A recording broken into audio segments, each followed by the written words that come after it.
Too many schools' activities programs are targeted at an elite minority of people that I call the above average alliance. They're not the best and the brightest, the above average alliance. Everything they do is above average. Their grades are above average, their level of participation is above average, their willingness to get involved is above average, likelihood that they're going to be successful in life is above average.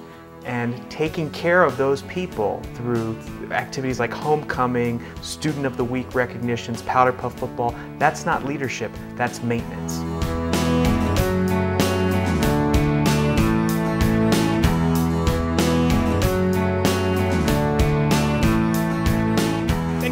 So I was president in the junior high, I was president in the high school, I went on to Syracuse University, I became the vice president of student government, and so I had all these things on my resume.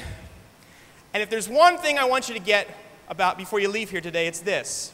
When you go back from this experience, I hope you won't do what I did.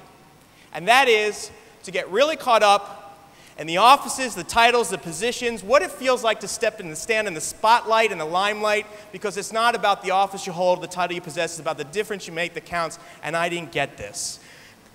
At the end of my senior year, they gave out awards. One of the awards they gave out was the Student Government Award, the person who's contributed the most to student government.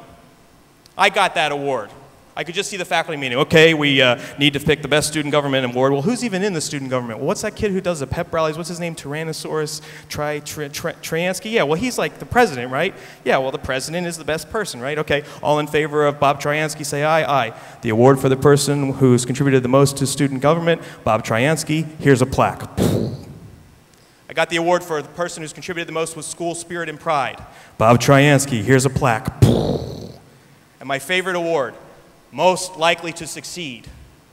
School board president stood in front of our graduating class, said, "You've all done very well, but Bob Tryansky, you are the most likely to succeed. Here's a plaque."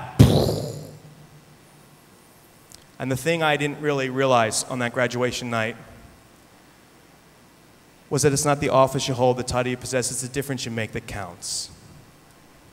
And the perception of my success as a student leader had so much less to do with the fact that I was the student council president, and so much more to do with the people that we got involved. People like Teresa Lai. Teresa was our birthdays chairperson. Every morning, 7:30 in the morning, Teresa would come to school a half an hour before everybody else. She would go to the office to ticket, and she would take the attendance list, and she would find out whose birthday it was. If it was your birthday, she'd write you a birthday card. Happy birthday to you, student government. Keep smiling. Have a great day. She'd stick a Charms lollipop on the inside of that, hand it out. And we had, at that time, 1,500 students in our school. So it was very easy to disappear. But if it was your birthday, you got a card from Teresa. Graduation night came along. We were throwing our hats up in the air. We were dancing around. We're out of here. And Teresa came up to me. I'll never forget it. She said, "Bob, look at this." I said, "Yeah, it's pretty crazy, isn't it?" She said, "Yeah." She said, "You know what?" I said, "What?" She said, "I bet I'm the only person in the whole class that's ever written a personal letter to every person in the class because I got involved in student council." And then she said to me, "Thanks for getting me involved. The award for the person who contributed the most to student council doesn't belong to Bob Tryansky, student council president. It belonged to Teresa Lai."